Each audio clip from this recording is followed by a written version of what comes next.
Welcome back, everyone, to the Mission Podcast. We're going to be looking at Luke 5:27, and probably to the end of the chapter. We'll see how far we get this week. But welcome back, everyone.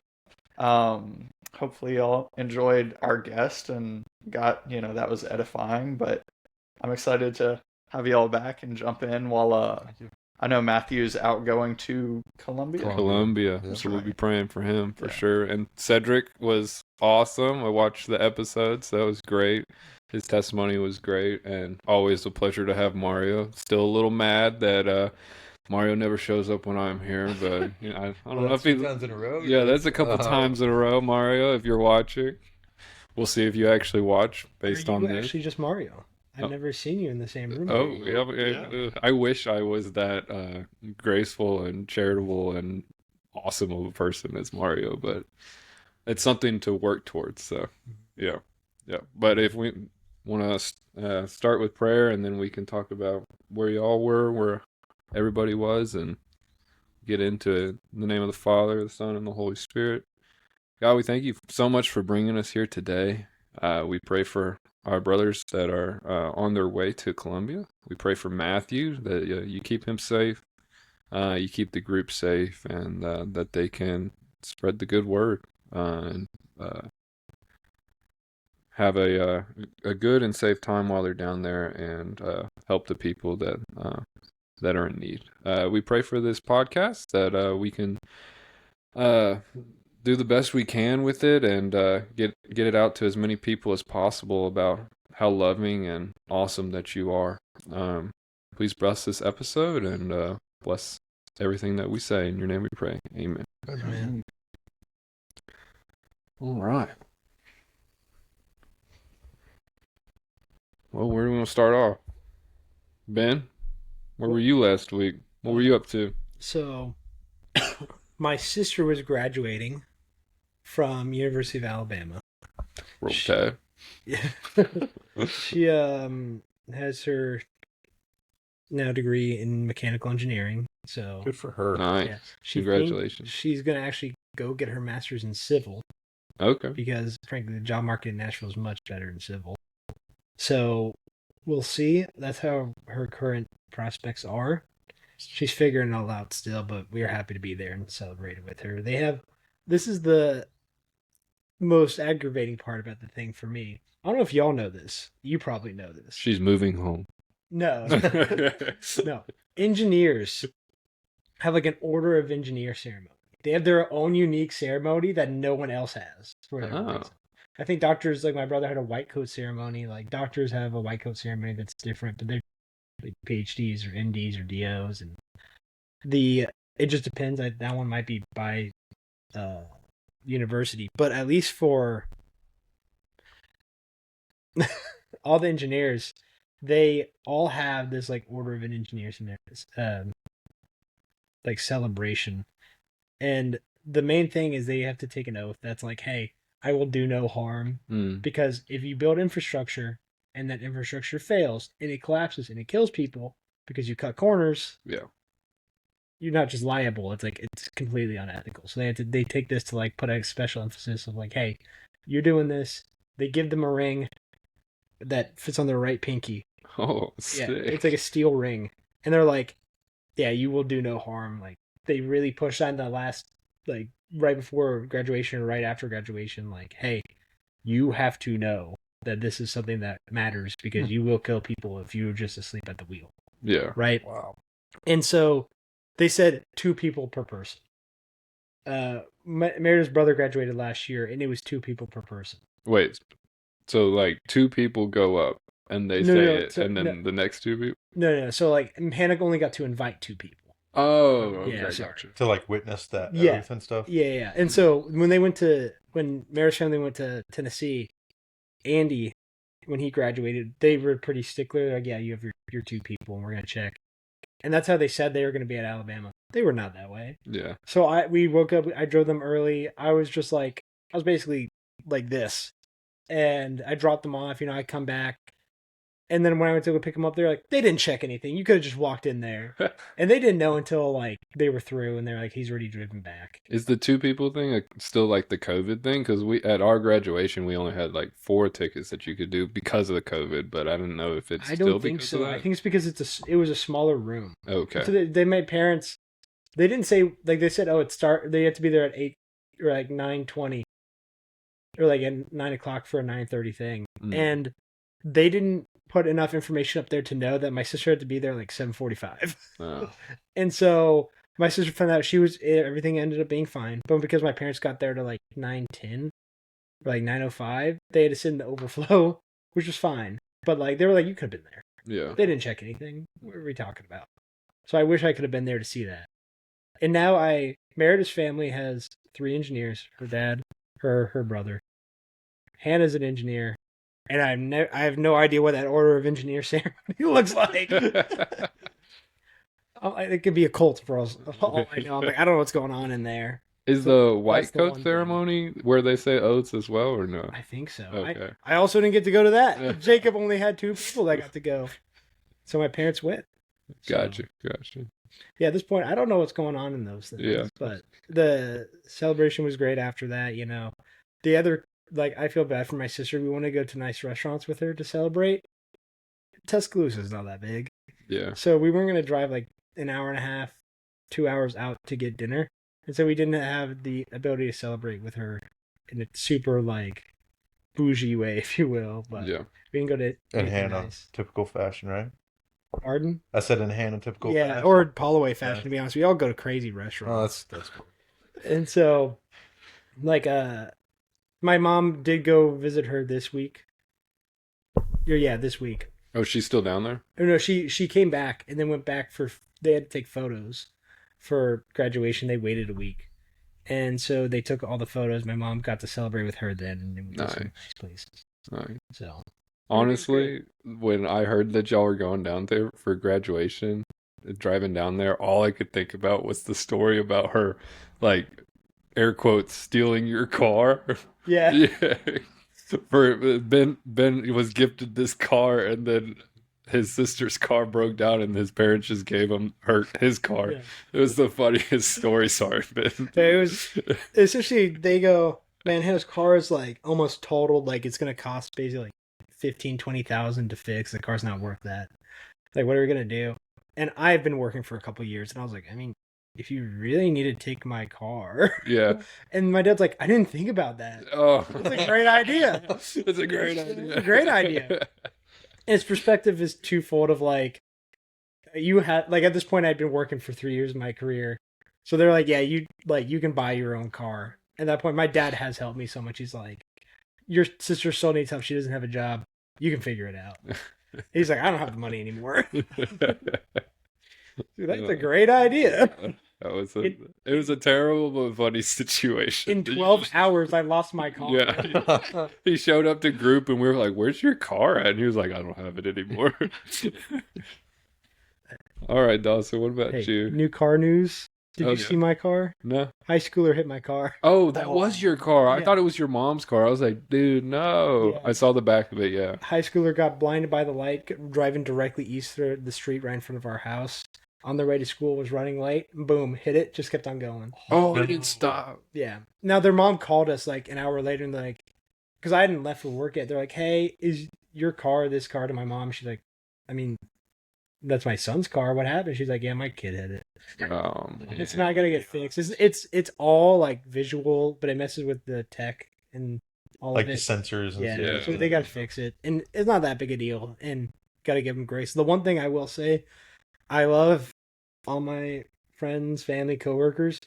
I've never heard so many people were like, "Man, screw that person." Oh no.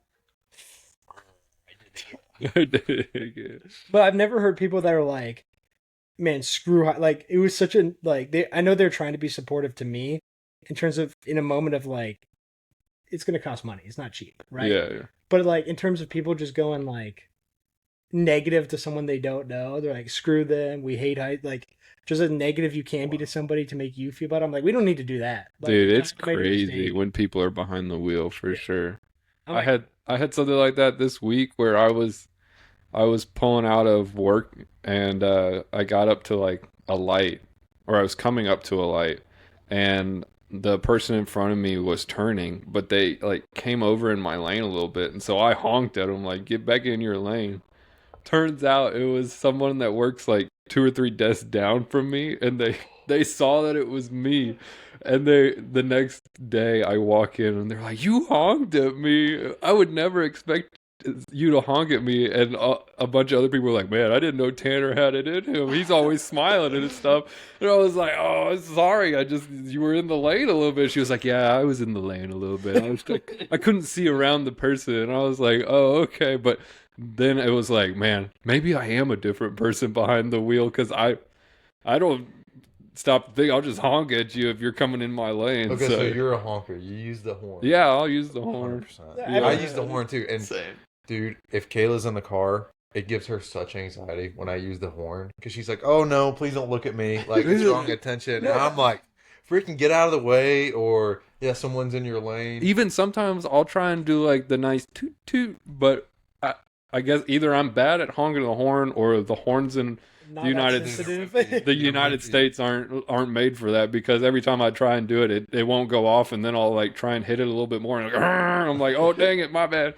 Because in Honduras, when we were down there were people honking all the time, but they're honking "thank you." Like if you let them through or Really? something, they'll honk "boop, boop, thank you." See, Yeah. the Hyundai I drove in high school, if you honked on it, it was very like.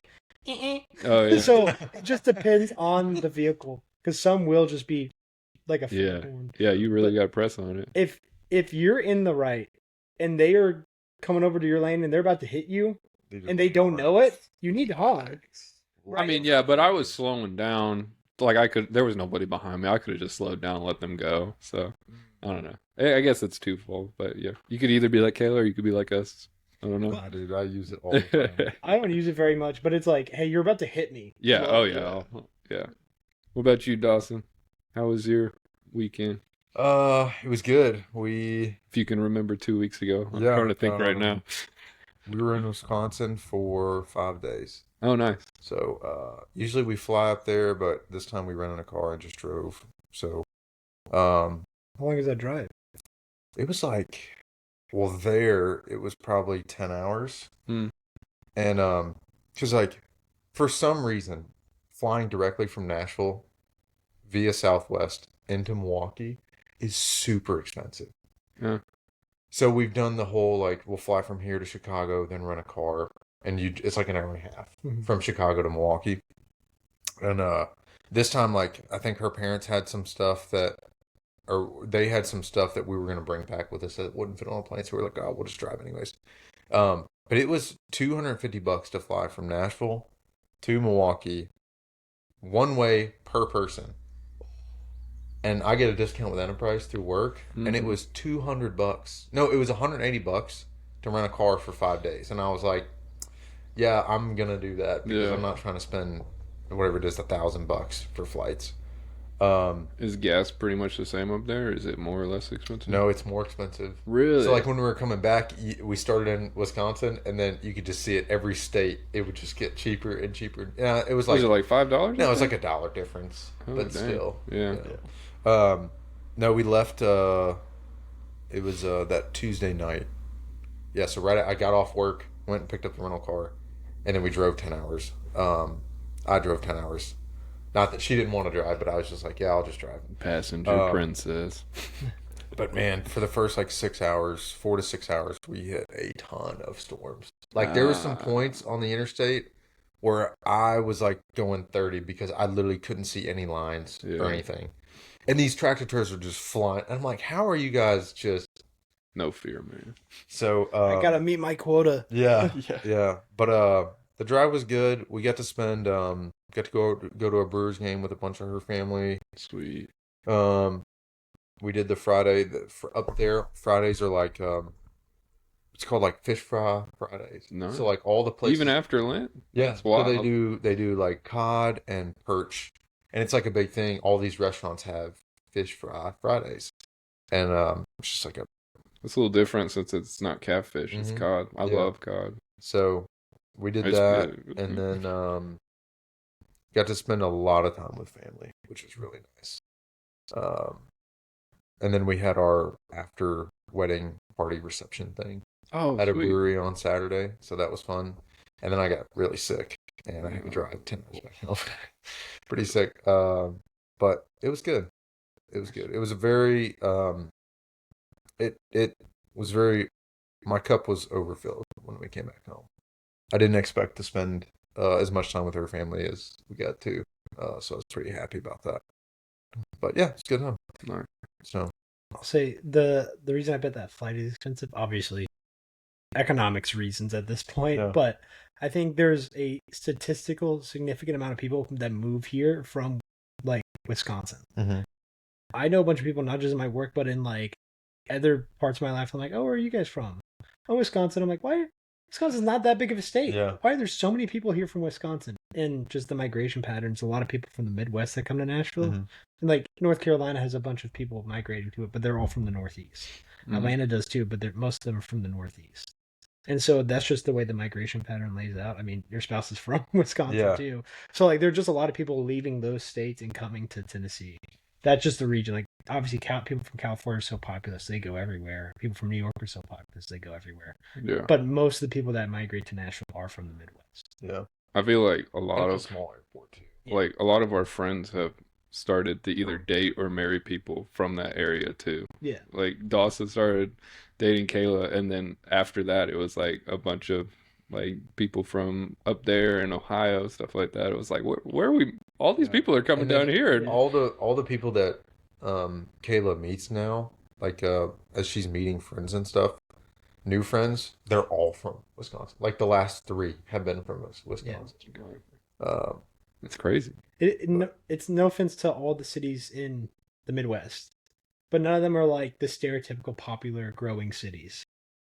And so out of the popular growing cities, they're like Tennessee, Florida, maybe South or North Carolina, Texas, and Arizona. Those are the states they're in. If you're from Indianapolis or you're from like Cincinnati, it's a 3.5-hour drive, maybe 5. That's not bad if you want to go visit your family on a weekend, yeah. right? So it's far enough away. It's the same drive to Memphis is Yeah, three exactly. hours. So Yeah. it's crazy. And so that's what's going on. Is they go, it's far enough away from my family that like I don't have to deal with them, or I can live my own life. But if something happens, they can be here any moment. Yeah. Yep. Mitchell, how you been? Been good. I think last weekend was pretty chill. I can't remember exactly what I did. But I know prior to that, I mean, just house projects. And then Feel that. mowed a lot of acreage, a lot of lawn, got the tractor out, Nice. lived my farm life for a little bit, and then just had, I think, a chill weekend last weekend. Hopefully, much of the same this weekend. New Forza's out, so Yeah. I'll play too much of that. Dude, my brother's on me right now. He's like, you gotta get it. And I don't have any games right now that require like this is gonna date me real bad. I don't even know if if they still use it. Xbox Live or whatever. I guess it's called Game Pass now or something like that. I am not huge in Xbox. Like PlayStation just calls it like PlayStation Plus. Okay. So it's probably yeah, like- something like I don't have any like Fortnite doesn't require that, and all the other games I play aren't really online. The so free subscription ones. yeah, Those are, like at this point you don't have to invest on anything anymore. Yeah, Drake exactly. plays Fortnite. Just give Drake a call. yeah, Get off Fortnite. yeah, exactly. So, but sorry, go ahead. I didn't mean to interrupt you. I am You're on excited the- about Forza. That's kind of all I had, especially coming back from Japan, y'all know, not that long ago, and seeing like places I went in the game is pretty sick. Nice. That's so cool. I will say, being a homeowner now, I think that is one thing that I get so excited about is those, because we're always busy. We're always doing something, like those weekends where you don't really have anything planned, and whether or not it's house projects or whatever, like when you don't have to go anywhere, you can just kind of relax a bit. Oh man, So dude, I think I look forward to those so much more now than like going out and spending time with people doing stuff on the weekends. Like Yeah. It is something nice about just not having anything to relaxing. do any on the weekend. Just It also is really nice. Like I do enjoy house projects. Like it's fun to do, especially when my entire day job is just sitting behind a computer. It's nice to work with your hands a little bit, but it's also feels so good to just get that checklist done. So yeah, dude. yeah. I think both of that. Like getting stuff done is always super good, and then having like one day like after church, if you come home, just have a chill day. So even if you do like laundry or something that's fairly easy, Yeah. like Yeah. the best. I just want to see what both of y'all's houses look like. I'm Yeah. just so curious. I'm like, Same. what? Where is it? Like, what does it look like? Our houses are polar opposites. I've seen Dawson's. Dawson hasn't seen mine yet, but It's like- yeah. Is one of them mid-century modern? Is one of them No. like what styling did they do? I'll definitely have you over soon Yes. for sure. We're gonna have family dinner here soon, so yeah. I just got to make sure all the toilets work, Well, I missed last Wait, hold episode. on. How was your week? That's what I'm. Okay. Thank you. I went with a buddy to Gallatin, Tennessee, and we did a bike ride up there that was raising money for. It's called Pedal for Paws. It goes towards like local adoption, spay and neuter, stuff like that. And we had a good time. We rode 45 miles, and it was just a fun like first ride of the year. So it was good to do that with him because usually I do it by myself, and I'm just sitting there on the bike pedaling so, in a group of people. So that was fun. How long did it take you? Not long. We were done by it took longer than expected because we got to like mile 20 and we were towards the front of the pack. Like we were moving. And he had a puncture in his front tire. We fixed it. It took a little bit of time. Fixed it. We get about 2 more miles down the road. It punctured again. Yeah. And so luckily at the second time there was like a bike mechanic there and he was able to find the issue. He found a thorn on the inside that punctured it the second time around. Gotcha. Yeah. And so he gave us a free tube that goes in the tire, pumped it up, and we were on our way. So, but yeah, the rest of the time we were just monitoring it, making sure it wasn't going down too much. Yeah.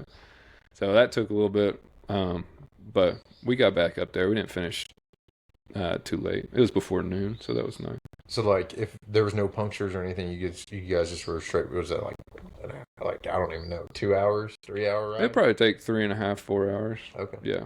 It just depends on how much. Like, there's rest stops in there that you stop at. They have pickle juice shots and stuff like that that are fun to do. It's not like it's not like a marathon where it's kind of serious and you're worried about your time. Yeah. Because it's like the standard distances this was a fun ride and the standard distances weren't anything like exactly what your time's going to be. So you can just go and have fun, get the snacks. People that ride bikes love snacks, so it's a good time. So Marathoners love snacks. Yeah. But after after the marathon. Yeah, marathoners I feel like are so serious, and when I ran my half, I was like, okay, we got to keep going, going. So yeah, I don't feel as rushed on just fun rides. I'll say this, and then we can start. But after the marathon, I was like, we had picked out a place to go, or I had picked out a place that I wanted to go, and we went and got a burger and stuff. But like right after you run, for me personally, I don't feel like eating. I'm just like, No, I'm just feel like kind of recovering a little Your bit. body's still cooling down. Yeah, Figure out and, what to do. So, dude, I got done, and that last mile, like I thought I was gonna die. It was rough, and so like I'm just almost pass out just laying on the grass or whatever, and I was like, I had like all this stuff on my face, like trying to cool me down, Mm-hmm. and I was like, "Are they waiting for me at the burger place?" And she's like, "Yes," and I was like, "Oh, I don't feel like I want to be the furthest thing away from food right now because I feel so terrible." But then I was like, "Give me like 20 minutes and I'll be better." And like as I walked a little bit, like as I got closer to the car, I was like, "Yeah, I could smell I could smell a burger right now. It smells so good." But yeah, that's funny. Wait, did you walk to the burger place after the marathon? Okay, no. that's it. No. Yeah, so after my marathon, I walked another mile to go to the burger place. I would have been in no shape. No shape. That's wild. To do so. All right, we want to dive into Luke. Yeah, let's get into it. I think we left off on like verse 27, so I'll read 27 through 32. Luke 5, that is, verse 27 through 32. So Matthew the tax collector. After these things, he went out and saw a tax collector named Levi sitting at the tax office. And he said to him, "Follow me." So he left all, rose up, and followed him. Then Levi gave him a great feast in his own house, and there were a great number of tax collectors and others who sat down with him. And their scribes and the Pharisees complained against his disciples, saying, "Why do you eat and drink with tax collectors and sinners?" Jesus answered and said to them, "Those who are well have no need of a physician, but those who are sick. I have not come to call the righteous, but the sinners to repentance." And I think Matthew sent us something. Let me bring it up real quick. Get that to kick us off in conversation. Yeah. Matthew texted us and said he asked us to pray for him on this trip, so we'll continue to do that. And when this video drops, he'll actually be on his way home. So, but it says Luke 5:31. Jesus says to the Pharisees that he's eating with tax collectors because it's the sick who need doctors. Is there an implication here that the Pharisees weren't sick spiritually and they let their pride get in the way of seeing Jesus was for them as well? What do y'all think about that? Let me read that last part one more time. Is there an implication here that the Pharisees weren't sick spiritually and they let their pride get in the way of Jesus, of seeing that Jesus was for them? My response to that would be, well, the banquet was there for the tax collectors and their friends that were all sinners. Weren't the Pharisees and scribes there because they were the same way? It seems like that they invited everyone there for them to learn. And I still understand in my modern view of like why a tax collector is such a villain, right? But I would think that because of the fact that they're all there, excluding the disciples, that it's almost him calling them out in a way, right? Calling the tax collectors out. Calling the Pharisees out. I mean, yeah, the Pharisees. Yeah, like, hey, like you're in a party in a group with the tax collectors. You're at this banquet. You're part of their folk, in his view, right? So, in what I've heard is that the tax collectors were enemies because they had basically sold themselves for profit, and the high salary to the Romans because they're collecting those taxes. Okay, that's what I was going to say. Was it because it was a foreign occupation? Basically, the foreign occupation. So they're basically choosing, instead of the moral ground of like, hey, I'm going to stick with my people, they're like, I'm going to go make more money because I'm working for the Romans. And also there was corruption in it. The fact of Roman soldiers would use their power to get what they wanted, and so could tax collectors. They had the power to like, oh, you haven't paid your taxes, or maybe you did, but I wanted a little more, but I'll still report you. Yeah. Things like that. So yeah, they only paid me $10 and they just pocketed $20 and they actually paid $30. Yeah. I'll say, so I wonder, I guess if it was still under King David's rule, they would have a different perspective on it, I suppose. I would hope so. The irony is like today you hear everyone's like, I think it would just be a regular occupation then. Yeah. Of like tax collector, not occupation by Rome. Yeah. Go ahead. What were you gonna say? I'd say, kind of in response to Matthew's question, is that I guess in my mind the picture to tie into what Ben said is like, I don't think the Pharisees are eating with them necessarily, because that's like, they say, why do you, talking to Jesus, eat and drink with tax collectors and sinners? They're like, I don't think they would put themselves in that category. And I think that also answers the question of like, I think their pride led them to believe that they weren't sick and didn't need healing, which then kind of was the downfall of their pride, that like, this is Jesus saying like, hey, like you don't think you're sick, but you are, you just don't have the humility to like show it or believe it. So I think like they don't think so, but they are, and that's kind of what Jesus is saying, is like, hey, if you'd be humbled, like you could come to me and be healed, but you don't even see that yourself. So you can see it and a lot of intelligent people, both scripturally and not scripturally, where they're like, "Oh, I'm so smart. I know exactly how the world works. That I know what is right and wrong on my own doing." And then in this situation, you see it with a lot of people that do know scripture, where they go, "Well, I know exactly what it says, but I don't want to do that." They want to live of the world in the moment, or they're like, "Well, like I did this, so it covers that." It's the same thing, right? It's trying to forgive themselves. What is it, the plank in your eye kind of Mhm. scenario, where they go, "Well, I see what's going wrong with them. Like they're tax collectors for foreign opposition." It's like, well, yeah, but you're also leading people astray by making them pay exorbitant goods in the temple, and by not taking their proper sacrifices, right?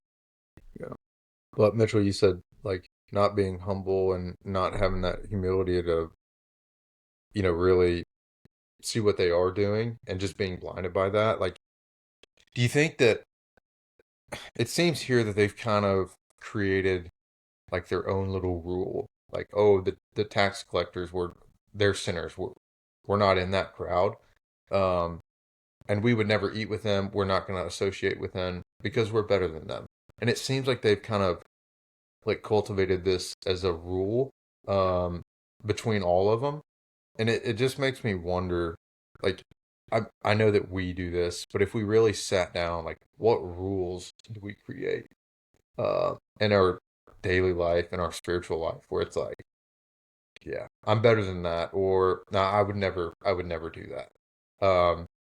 And I think even sitting here, like, not only is Jesus calling them out, but I think he's also calling us out in that moment where it's like, hey, that was back then, but that's still he's calling. He like in my mind, he's speaking directly to us. I'm so glad you That's said fine. that because that's such a good point. Yeah. Just man, there are so many things like just like you say, day to day that like every one of us does, myself included, of like just like the thing we were talking about honking at people, like getting angry or like man, like Oh man, he had to call us out on that. yeah. Well, dude, I'm right there with you. But like just even like getting angry at the kid that like you don't even know, like Yeah. who knows what we would do in that situation, right? Like, man, I don't know. Yeah, you got a better horn in your truck. So. Oh yeah. But I think, like you said, their rule. I Mhm. think at some point or somewhere in the law, because the Pharisees were the keepers of the law, correct? And they're pride themselves. There's that word pride, in keeping that law, and because of that, their rule is Mhm. actually like their law to them of like, hey, you shouldn't be with these people. I could be wrong about that, and it could be just as I think of it. I don't think it's part of like the original law, but it would be one of those extended rules, kind of in the Jewish tradition. yeah, so from what I understand, typically they would set rules like in I don't know how to say it, before you would get to a sin, so you couldn't even like get close to sinning. Hmm. Um, but in ways that like weren't necessarily beneficial. That like it didn't change the heart posture, it just changed your actions. And that's where like Jesus says, "You've cleaned the outside of the cup, but not the inside." That like this, they would be like, "Oh well, we can't eat with tax collectors and sinners." And it's like, well, but you're also not helping them spiritually at all. Like, Yeah. do you not care for them? Do you not love them? Like, do you not want them to be saved? Whereas they were presumably more focused on, like, we can't be unclean with them. Like, they would affect us and that kind of thing. Um, but it kind of misses the whole point. Hmm. I'll say you can see it honestly in a lot of evangelical churches. And I'll call like I'm Baptist. I'll call Baptists out, and non-denominational a lot of the time, where it's like, I know, heresy. But the Throw them rocks. No. Yeah.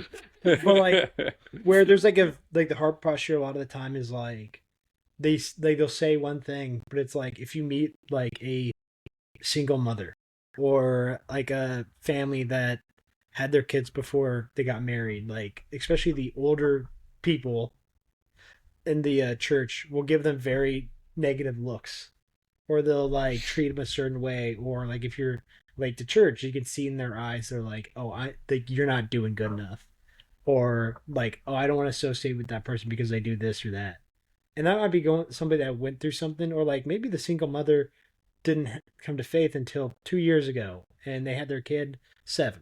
Or the family that got married didn't go to church until 3 years ago, right? And they converted, and they now have faith, and they realize they should be married, and that's why they got married. So like, you don't know where anyone else is at, but I see a lot of the time in modern churches, I think, where especially like I think it's the stereotype of the Baptist of that happening. And I don't see it like personally in interactions with people like currently with the church I go to, but I definitely know people that would do that. And I definitely know that that is a symptom of something that happens in the church pretty regularly, right? It's like, oh, well, we don't want to associate with them. It's like, well, like we're called to, and we're called to help. Yeah. Especially if they are trying. If they're falling and making mistakes, that's fine. I mean, we all do. We all sin. But if they are not arrogant in their path and they're doing their best, what are you going to do? Yeah.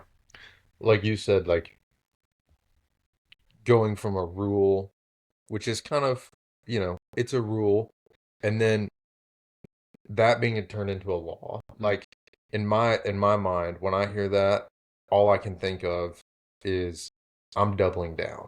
Like when now it's a law. Okay, now we've doubled down on whatever this topic is, and now you've just separated yourself. Like you've just put up another wall. Um, and instead of 1 2x4 in your eye, now you've got 2. You got a whole wall of 2x4. Yeah. Yeah, you got a whole 16 building. inches apart. Here we go. Stud, stud, stud. I'll say, I don't, like, I'm Jewish, but I don't think I'm that Jewish. And then I'll read stuff like this and I go, oh, I do that. Meredith is like, Oh my God. Meredith is like, you just have a bunch of rules. Yeah. She's like, they're all nonsensical. Like, some of them don't matter at all. I'm like, it's a rule. I literally look to her and I go, that's illegal. And so reading this, I'm like, oh man. I feel like this is calling me out for doing all that. I feel like we say this a lot, but the episode of The Chosen for this depicts it very well. And this is just this is only a couple verses here, but the scene of it is so amazing because they're at Matthew's house in The Chosen, and Matthew, tax collector. So we've talked about that, and then the sinners in The Chosen, they take it to Mary Magdalene.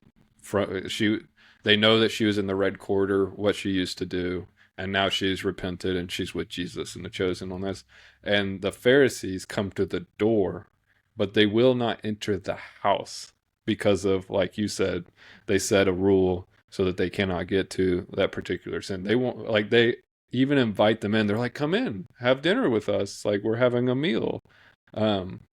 Come have community with us. And they're like, do you not know who you're sitting with? Like, we couldn't even, it would defile us to even come in this house. And that's it's the beyond or be beyond with reproach to the unnecessary extreme, right? Yeah. Or be without reproach. Do we want to keep going? Yeah, I'm still just thinking about Dawson's question, dude. That's gonna mess me up all day. Sorry. I'm gonna be like, man, like, what do I do? There are like a million answers to it. Yeah. Repeat the See, question. and mine goes to like not necessarily my physical actions, but a lot of it, I would say 90% of it initially is like my thoughts. And it's like when I see something or when I see somebody doing something or someone in a certain situation, like I'm going to be vulnerable here. Like I have that initial thought of like, oh, that's not right. Like you can't do that. But then I'm like, well, I can't say that, and I can't think about that. Like how my mind posture needs to be in. Well, how can I empathize with them? And then it always goes back to like, what would Jesus do in that moment? What would he think? What would he say? But I fall a lot on that. Like, could you repeat the question? what was It's my like, question? what walls or boundaries are you setting yeah. up that I forget exactly, but like what rules do you have, either physically or spiritually in your life, that keep you from being like humble. Yeah, being humble. or compassionate or Yeah. anything.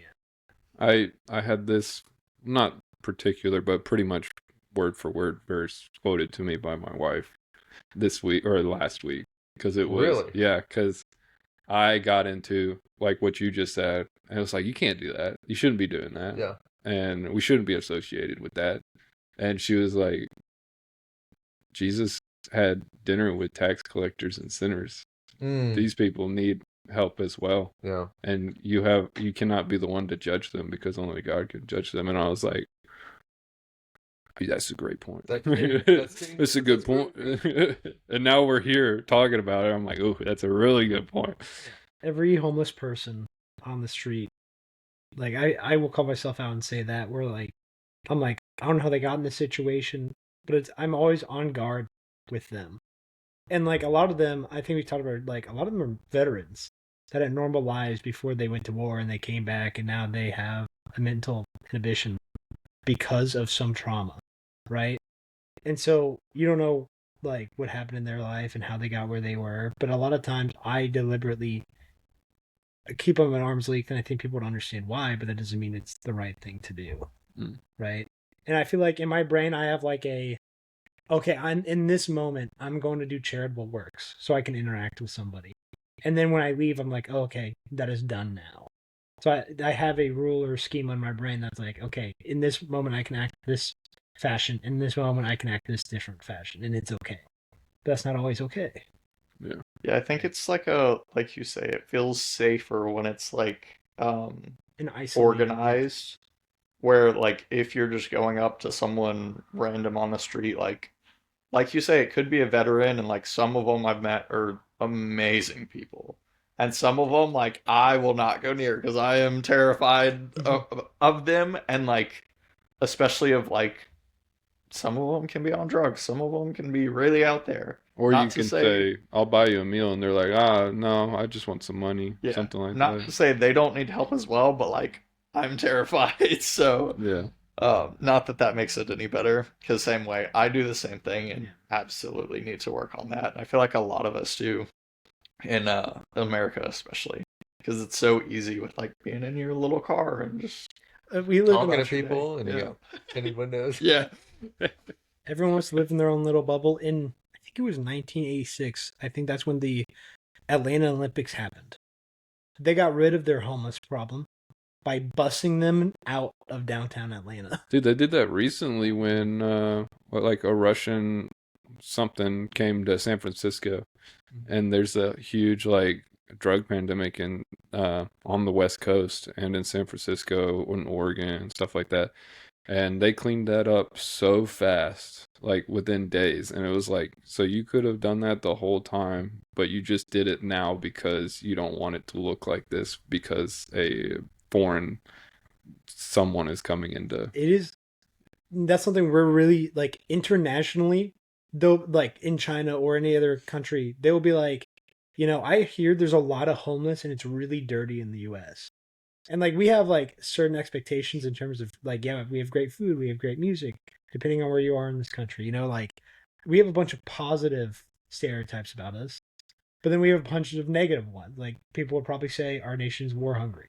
And then they're like, you have a massive homeless problem. And we'd be like, I don't think it's that bad, And part of it is the fact that we're in a bubble, or that a lot of our most famous cities do deal with it regularly, and it's a huge issue. Mm-hmm. And then to your point, to look impressive, instead of dealing with the problem, they'll bust somebody out, or they'll finally use the tax dollars as it's meant to be used, rather than it sitting in a 7-year legal battle.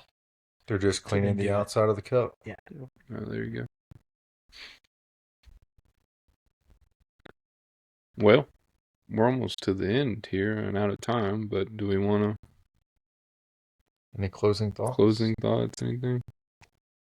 No, I feel like that was so short and sweet, but so like we touched on so much. I mean, just the words, those who are well have no need of a physician, but those who are sick.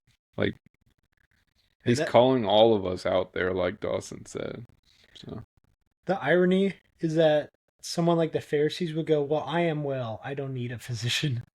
when they are in need of one. I mean, they had the opportunity right there. Like that, Mm-hmm. something, we would say, God is bringing them to that doorstep, and they're right in front of the Son of God. And so the physician is right in front of you, so that maybe would tell you that you're sick and you've been brought to him for healing. And yet you have to be able to accept it and not reject him. It's the same thing with, like, you touched on it earlier, Ben, where like you could have somebody who follows every rule in the Bible, but if you don't think that Jesus is divine and he is your Lord and Savior, then it's all for a waste. Like, you would be a good person, but you're not there. You haven't got all the way there yet. So Say that this is a bit of a different diatribe, but I'm sure we all know somebody too that not scripturally but medically goes, "Oh, I'm fine. You see, I live a perfectly good life and I'm healthy. I don't need to go to the doctor." Then they don't go for 7 years, and then they don't go for 10 years, and you're like, "Dude, you need to go to the doctor." And they go, "Oh man, I do have an issue." yeah, You know, where it's like, "Oh man, I didn't go to the dentist for 5 years and now I have 12 cavities." It's like, yeah, Ooh. you didn't go to the dentist for 5 years. Ooh. That one cavity turned into 12 when it would have just been one if you went at the initial problem. So it's the same way if we don't go to the Lord for that significant amount of time and we don't live in it, that we won't see the issues that we have. Yep. Good. All right, well, I guess we'll end there, and we'll see you next time on The Mission.